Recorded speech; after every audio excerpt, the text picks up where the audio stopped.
What are bubbles, and what people misunderstand, is things like commodities.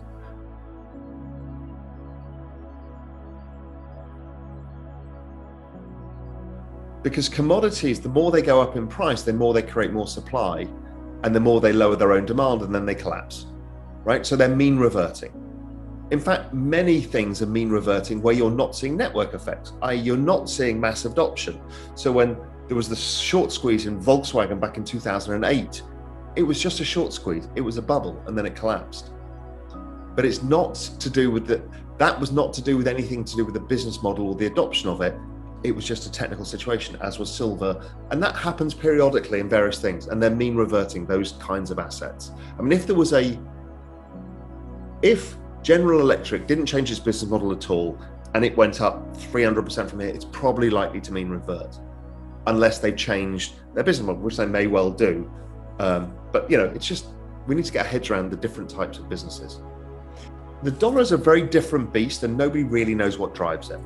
It has what's known as a Bayesian distribution, which means that there's multi-factor kind of variables that affect it at various times. It could be current account deficits, it could be flows, it could be M&A, it could be interest rate differentials. So it's really hard to forecast currencies. In fact, the best forecasting of currencies is done by technical analysis, because nobody knows how to model them. They're really complicated things. So there is times when crypto is correlated and times where it's not. Now, sure, if we have a massive risk off, let's say the dollar DXY goes to 105 in the next month, well, the chances are crypto is going to sell off because everyone's going to freak out. Is that a correlation? No. That's a passing correlation built on risk. There is a risk correlation between all assets, because in the end, if you're going to liquidate some stuff, you're going to liquidate some stuff, whatever it is.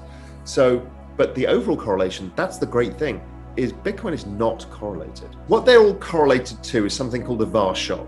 So that's your value at risk. When volatility climbs in your portfolio, you have to take less risk, because if not, your risk of blowing up goes up. So what happens is people reduce risk. And so people just liquidate anything to pay the bills. And that happens periodically. That is not to do with the fact that the stock market went down. It's think of it as a separate thing. Is if risk blows up, then everything has a wobble for a period of time. And that's okay. And usually what happens is the things that are stronger, that have better stories behind them, better fundamentals, come out of that VAR shock much quicker. So I spent a long time thinking about what is going on and seeing the markets go up so fast in the middle of still the largest recession of our lifetimes and basically of the last 100 years. And I realized that if you divided the S&P or any of these by the Fed balance sheet, they'd gone nowhere. So they were just offsetting the debasement. So I started looking through all markets, thinking, okay, what's offsetting and what's not? And what's interesting is the S&P was basically just about offsetting it. Gold was doing okay, but not great. Real estate was about the same. They were all kind of trading in a range with each other, which showed you this denominator effect that I'm talking about was happening. Except two things, the NASDAQ and crypto. Let's forget crypto, the NASDAQ. Why? This technology that is going on is facing network effects, Metcalfe's law. These are not like bringing out a new product, a better mouse or whatever, right? These are things, new things that create adoption effects. Adoption effects, network effects, Metcalfe's law don't price in P/E ratio terms. That's why nobody owned Amazon all the way up, particularly cynical people, macro people, gold bugs, and nobody got it, and they still don't get it. But those FANG stocks have outperformed, and we all got it wrong. To be honest, we all got it wrong. And because we didn't understand. But the more we got into crypto, the more we started to understand network effects and realizing that it applies. Okay, so what is coming down the pike is something so extraordinary that I've just changed my entire macro framework based on it. Thinking about this, okay, what is the true denominator, and realizing, okay, technology is outperforming crypto. And then you start thinking, right, we've just developed the vaccine that has come in basically in 2 months. Groundbreaking, 20 years of work, but they basically cleared it through. Now that may clear malaria and a whole bunch of others. People are working on cancer stuff using the same technology. Biotech is going to have money thrown at it. That's one.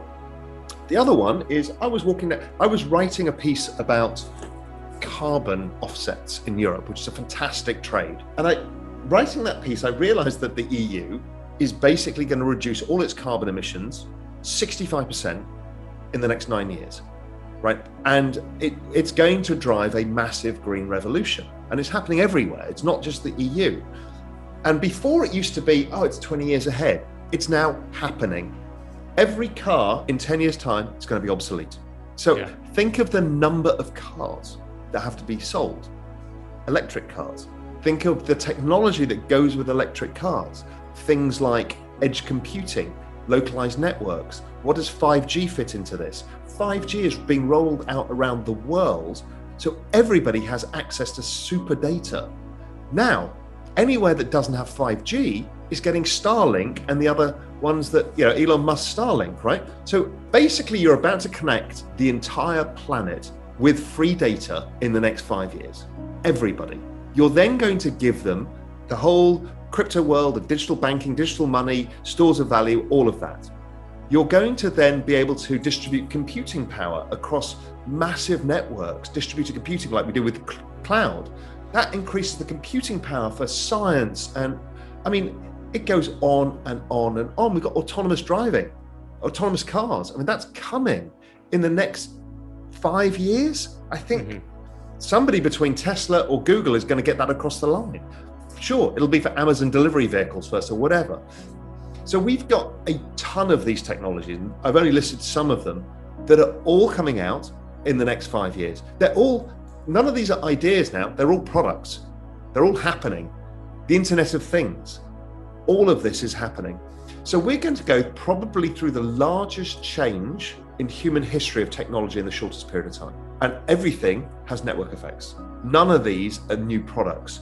These are new ways of how we create productivity. We've also got the metaverse, the digital world. I think the metaverse itself can double the size of global GDP because it's like discovering the Americas again. It's a whole new world where you can earn money, own real estate, do investing, create businesses, live essentially. Okay, so you've doubled the size of the world. People don't get their heads around the size of what is happening.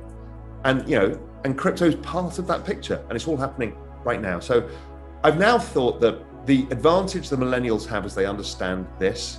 They're not cynical macro people who think the world is mean reverting. They kind of understand adoption effects. And if they can invest around it.